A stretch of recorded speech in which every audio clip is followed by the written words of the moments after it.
Pertama terima kasih teman-teman sudah datang.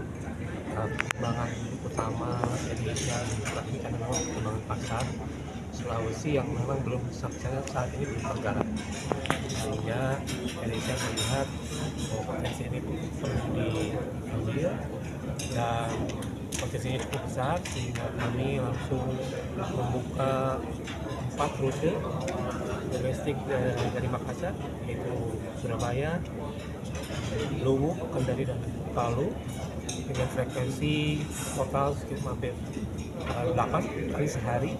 Dan ini merupakan pertimbangan serius yang kami lakukan untuk membantu membuka pasar di Sulawesi khususnya dan Indonesia Timur. Pak, dengan adanya AirAsia ini di Makassar khususnya di Bandara Sultan Hasanuddin, ini progresnya ke depan apalagi menghadapi peak season nanti Idul Fitri, ini gimana Pak, dan persiapan Bandara Hasanuddin sendiri? Jadi kalau terkait dengan pertama kita menyadari terkait dengan mulai dengan operasinya AirAsia di Bandara Sultan Hasanuddin. Pertama-tama saya ucapkan terima kasih untuk tim AirAsia yang selama ini juga melayani kami secara internasional Makassar, Kuala Lumpur, dan sekarang secara domestik. Ini alhamdulillah bahwa satu kali terbang tanggal 7 adalah 8 rute Pak ya. Dan 8 frekuensi dengan 4 rute. Ini merupakan suatu hal yang luar biasa karena yang dipilih, jadi Makassar ini punya top ranking rute, pertama itu Jakarta, kedua Surabaya, ketiga Kendari, dan keempat adalah Timika.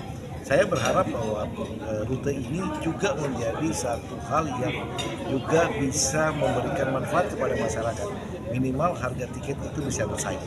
Kami berharap seperti itu. Kedua adalah bagaimana kita memfasilitasi kargo. Ini bisa berjalan dengan baik sampai tiba di Makassar, kemudian kita bawa ke Kuala Lumpur karena diharapkan connecting Pak ya.